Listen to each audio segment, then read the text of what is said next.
AP TET 2025 సక్సెస్‌ఫుల్‌గా ఆదివారంతో complete అవ్వడం అయితే జరిగింది. డిసెంబర్ 10న మొదలైనటువంటి ఎగ్జామ్స్ 21 తారీఖుతో ఫినిష్ అయిపోయినాయి.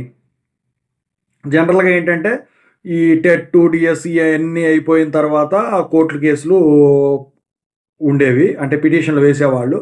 ఇప్పుడేంటంటే టెట్ అయిన రెండో రోజుకే, ఒకటో రోజుకే వీళ్ళు కోర్టులో పిటిషన్ వేయడం అయితే జరిగింది. సో, ఇంతకు అదేంటంటే, ఇప్పుడు ఎవరైతే 2011 ముందు జాయిన్ అయిన టీచర్లుంటారో, ఈ సుప్రీం కోర్టు తీర్పిచ్చింది గదా! కంపల్సరీగా 2 ఏళ్లలో టెట్ సర్టిఫికేట్ సబ్మిట్ చేయాలని జెప్పేసి. సో, వీళ్ళు గూడా రాశారు. రాయటం అయితే రాశారు.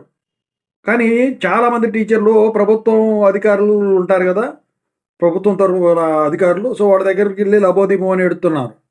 అయితే సో, వాళ్ళు ఇక ఈళ్ళు లబోదిబోం అంటున్నారని జెప్పేసేసి ప్రభుత్వం తరపు నుంచి ఒక పిటిషన్ అనేది ఏపీ హైకోర్టులో వీళ్ళు వేయటం అయితే జరిగిందనమాట. దీన్ని మినహాయించాలని జెప్పేసి. ఎందుకంటే ఇప్పుడు చాలా వయసు వచ్చి ఉన్నవాళ్ళున్నారు. ఇప్పుడు సరే సొంత సబ్జెక్టు ఫర్ ఎగ్జాంపుల్ తెలుగో, ఇంగ్లీషో, సోషలో అనుకోండి దాని మీద అంటే వాడు చెప్పుంటారు కాబట్టి ఆ ఎక్స్‌పీరియన్స్ మీద రాయగలుగుతారు గానీ, ఈ యాప్టిట్యూడు, జనరల్ అవేర్‌నెస్ ఇలాంటి ఈ వయసులో అంటే వాళ్ళకు చాలా ఇబ్బందిదాయకంగా ఉంటది గదా! ఇబ్బందికరంగా ఉంటుంది గదా!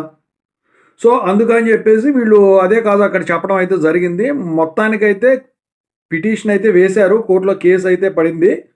మరి ఇది ఎప్పుడుకి తేలుతుంది ఏంటని జెప్పేసి మనం మాట్లాడుకోవాల్సుంటుంది. మరి ఇక డీఎస్సీ నోటిఫికేషన్ 2026ది ఎప్పుడు రిలీజ్ అవుతది? వీళ్ళు ఇంతకుముందే ఎప్పుడు రిలీజ్ చేస్తామని చెప్పారు. జనవరిలో రిలీజ్ చేస్తామని చెప్పారు. మరి దీనివల్ల ఏమన్నా మళ్ళీ ఏమన్నా దాన్నేమన్నా ఎనక్కి జరుపుతారా?